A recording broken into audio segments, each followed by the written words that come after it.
అందరికీ నమస్కారం. నేను మీ బీస్ రెడ్డి. దయచేసి ఈ వీడియో చివరి వరకు చూడండి. ఇప్పటి వరకు నా ఛానల్ సబ్స్క్రైబ్ చేసుకోకుండా ఉంటే దయచేసి ఇప్పుడే సబ్స్క్రైబ్ చేసుకుంటారని నేను ఆశిస్తున్నాను. అసలు పాయింట్లోకి వెళ్తే 2019 ఎన్నికల ఫలితాలు విడుదలవుతున్నాయి. టీవీలో లైవ్లో చూస్తున్నాను నేను. వైఎస్ఆర్సీపీ ఆధిక్యాలు చూసి నేనైతే ఆశ్చర్యపోయాను.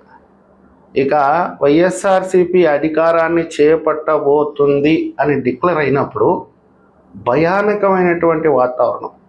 ఎంత పెద్ద తప్పు చేశారబ్బా ఆంధ్రప్రదేశ్ ప్రజలు, చరిత్రలో ఈ 5 ఏళ్ల పాలన రాసి పెట్టుకోవచ్చు అని చెప్పి నేను అనుకున్నాను ఆ రోజే.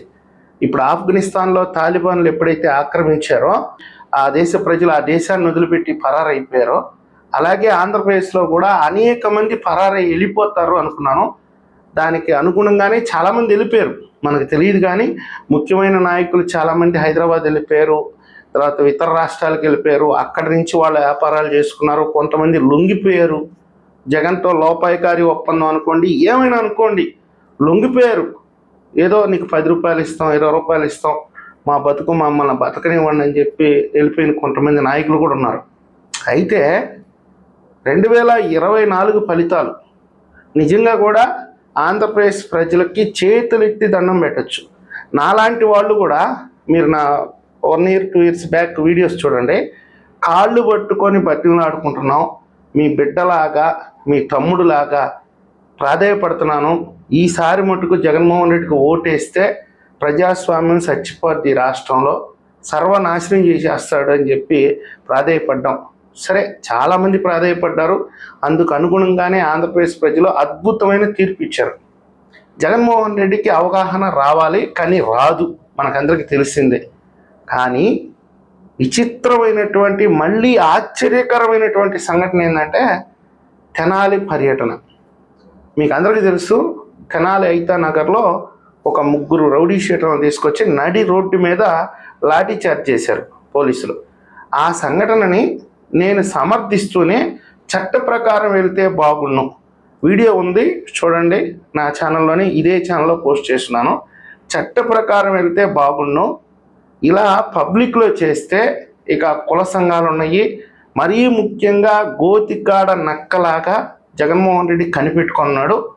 దీన్ని రాజకీయం చేసుకుంటాడు, కులాల మధ్య చిచ్చు పెడతాడు, అవకాశం కోసం జగన్మోహన్ రెడ్డి ఎదురు చూస్తున్నాడు అని చెప్పి నేను ఆ వీడియోలో స్పష్టంగా చెప్పాను. అయితే జగన్మోహన్ రెడ్డి ఇంతకు దిగజారుతాడని చెప్పి నేను కల్లో కూడా ఊహించలేడు.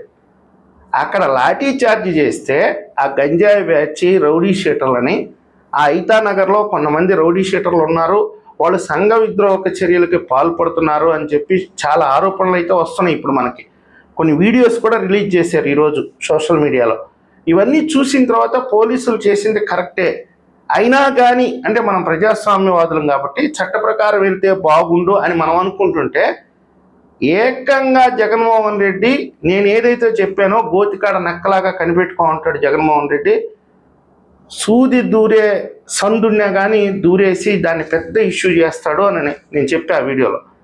ఈరోజు ఏ మొహం పెట్టుకొని ఏ ఉద్దేశంతో తెనాలికి వెళ్తున్నాడో ఎవరికి అర్థం కావట్లా. ఆ గంజాయి బ్యాచ్ని ఎవరైతే లాఠీ చార్జ్కి గురయ్యారో వాళ్ళని పరామర్శించడానికి తెనాలికి వెళ్తున్నాడు అంటే జగన్మోహన్ రెడ్డి. అసలు ఇది నిజంగా, నాకు దాదాపుగా 25 ఏళ్ళు రాజకీయాలను గమనిస్తున్నాను, చాలామంది నాయకులను చూశాను, కానీ ఇలాంటి నాయకుల్ని నేను ఎప్పుడు చూడలే. అది గంజాయి బ్యాచ్ రా బాబు, వాళ్ళ మీద దొమ్మి కేసులు ఉన్నాయి, దోపిడీ కేసులు ఉన్నాయి, ఎన్నో చెప్తుంటే వాళ్ళని పరామర్శించడానికి వెళ్తున్నాడంట. ఇక్కడ నాకు కనపడింది ఆయన ముఖ్య ఉద్దేశం ఏంటంటే, మీరే ఆశ్చర్యపోతారు నేను ఈ మాట చెప్తే. జగన్మోహన్ రెడ్డి స్వతహాగానే విధ్వంసకారుడు. విధ్వంసం సృష్టించాలి రాష్ట్రంలో, శవాలు కావాలి, ఆ శవాల మీద రాజకీయం చేయాలి, రాష్ట్రం సర్వనాశనం అయిపోవాలి, అల్లకల్లోలం అయిపోవాలి. అందుకోసమే దాదాపుగా 5 లక్షల మంది ఈ రాష్ట్రంలో ఇప్పటికీ యాక్టివ్గా పనిచేస్తున్నారు. మీకు ఎగ్జాంపుల్ చెప్తాను. నిన్న రేషన్ డెలివరీ జరిగింది, అంటే రేషన్ షాపుల్లోనే. ఇదేం చరిత్రలో కొత్తగా జరిగిందేం కాదు. 5 ఏళ్ళు ఆ వ్యవస్థను మొత్తాన్ని జగన్మోహన్ రెడ్డి సర్వనాశనం చేశాడు. ఇప్పుడు ప్రభుత్వం వచ్చి దాన్ని కొంచెం రెక్టిఫై చేసింది. రేషన్ షాపుల నుంచే రేషన్ ఇవ్వడం ప్రారంభించారు.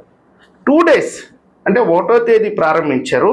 2వ తేదీ సజావుగా జరుగుతుంది. కొంచెం ఎక్కువ మంది జనాలు వస్తున్నారు, సర్వర్ ఏదో స్లోగా పనిచేస్తున్నట్ట. అంతలోపలే వాళ్ళ సోషల్ మీడియాలో పోస్టింగ్స్, భయంకరమైన పోస్టింగ్స్. అక్కడ ఒకడైతే ఏకంగా రేషన్కి వెళ్ళి వృద్ధురాలు చనిపోయింది అని చెప్పి పోస్టులు పెడుతున్నారు. వీళ్ళనందరినీ ఏమనాలంటే సంఘ విద్రోహక శక్తులు అనాలి. వీళ్ళంతా కూడా ఈ 11 నెలల కాలంగా ఒక భయానకమైనటువంటి వాతావరణంలో ఉన్నారు. ఈ రాష్ట్రంలో లా అండ్ ఆర్డర్ పనిచేస్తుంది. సో మనం ఏదన్నా పెట్టరేకి పని చేస్తే వాస్తవంగా అయితే చేసేవాళ్ళు, కానీ ఎందుకో ఒక మూల వీళ్ళకి భయం ఉంది. కాస్త తగ్గింది అంటే 100% తగ్గిందని అనలేను కానీ 20% అయితే వీళ్ళ యాక్టివిటీస్ తగ్గించారు, 80% చేస్తున్నారు. ఇప్పుడు జగన్మోహన్ రెడ్డి తెనాలికి ఎందుకు వెళ్తున్నాడంటే ఏదైతే నైతికంగా బలహీనంగా ఉన్నారో వీళ్ళనందరినీ యాక్టివ్ చేయడం కోసం. ఈ గంజాయి బ్యాచ్నో లేకపోతే ఈ దుర్మార్గులనో ఈ రోడ్ సైడ్ రాబరీలు చేసే వాళ్ళనో పరామర్శించడానికి వెళ్తే ఈ 5 లక్షల మంది యాక్టివ్ అవుతారు. ఒకవేళ జగన్మోహన్ రెడ్డి బాగా ముఖ్యంగా వినపడుతుంది ఈ మధ్యకాలంలో ఒక 10 రోజుల్లోనో 20 రోజుల్లోనే జగన్మోహన్ రెడ్డిని అరెస్ట్ చేయబోతున్నారు అని. ఇంతవరకు ఆ పార్టీ నాయకులను ఎవరిని అరెస్ట్ చేసినా వాళ్ళ పార్టీ కార్యకర్తల నుంచి కానీ సామాన్య ప్రజల నుంచి కానీ ఎలాంటి స్పందన లేదు. తప్పు చేశారు, జైలుకి వెళ్తున్నారు. ఇందులో ప్రభుత్వం సక్రమంగానే వ్యవహరిస్తుంది, ఇంకా కఠినంగా వ్యవహరించాలి. 75% మంది ప్రజలు కోరుకుంటున్నారు వైఎస్ఆర్సీపీ అధినేత జగన్మోహన్ రెడ్డిని ఎందుకు బొక్కలో వేయలేదు. ప్రతి ఒక్కరు పెద్దిరెడ్డి రామచంద్రారెడ్డిని ఎందుకు అరెస్ట్ చేయలేదు, కొడాలి నానిని ఎందుకు అరెస్ట్ చేయట్లేదు, రోజాని ఎందుకు అరెస్ట్ చేయట్లేదు, ఇది డిమాండ్ చేస్తున్నారు. ఇవన్నీ కూడా అంటే ఇతనిది ఒక క్రిమినల్ బ్రెయిన్ కాబట్టి వీటినన్నిటినీ కూడా ఒకసారి ఆలోచించుకొని ఉంటాడు. అంటే సామాన్య ప్రజల నుంచి నాకు మద్దతు రావట్లేదు, మా పార్టీ కార్యకర్తల నుంచే మద్దతు రావట్లేదు, మా పార్టీ నాయకుల నుంచే మద్దతు రావట్లేదు. ఇలాంటి పరిస్థితుల్లో ఇప్పుడు ఇతను కానీ తెనాలికి వెళ్ళి వాళ్ళని కానీ పరామర్శిస్తే వీళ్ళందరూ కూడా యాక్టివ్ అవుతారు. రేపు ఒకవేళ నేను అరెస్ట్ అయితే ఈ రాష్ట్రాన్ని మొత్తాన్ని కూడా తగలబెట్టేస్తారు. అందుకోసంగా ఈయన తెనాలికి వెళ్ళి వాళ్ళని పరామర్శించి నైతికంగా వాళ్ళకి మద్దతు ఇవ్వడానికి మాత్రమే ఈరోజు తెనాలికి వెళ్తున్నాడు. లేకపోతే ఏంటండి, ఒక రాజకీయ నాయకుడు ఏంటి ఒక చోటా బచ్చా రౌడీ షీటర్ని కలవడానికి వెళ్ళేది ఏంటి? సిగ్గుచేటు కదా. ఏ రాజకీయ పార్టీ అన్నా ఇంతకు దిగజారుతుందా? కేవలం నా అనుమానం కాదు, నేను చెప్పేది వాస్తవం. ఇలాంటి సంఘ విద్రోహక శక్తుల్లో నైతిక బలాన్ని చేకూర్చడం కోసం మాత్రమే జగన్మోహన్ రెడ్డి తెనాలి పర్యటనకి వెళ్తున్నాడు. రేపు ఒకవేళ జగన్మోహన్ రెడ్డిని అరెస్ట్ చేస్తే ఖచ్చితంగా ఈ సంఘ విద్రోహక శక్తులన్నీ కూడా ఈ రాష్ట్రం మీద పడి విధ్వంసం సృష్టిస్తాయి. దయచేసి పోలీసు శాఖకి ప్రభుత్వానికి నేను విజ్ఞప్తి చేస్తున్నాను, ఈ విషయంలో మీరు కొంచెం ముందస్తు జాగ్రత్తలు తీసుకోండి.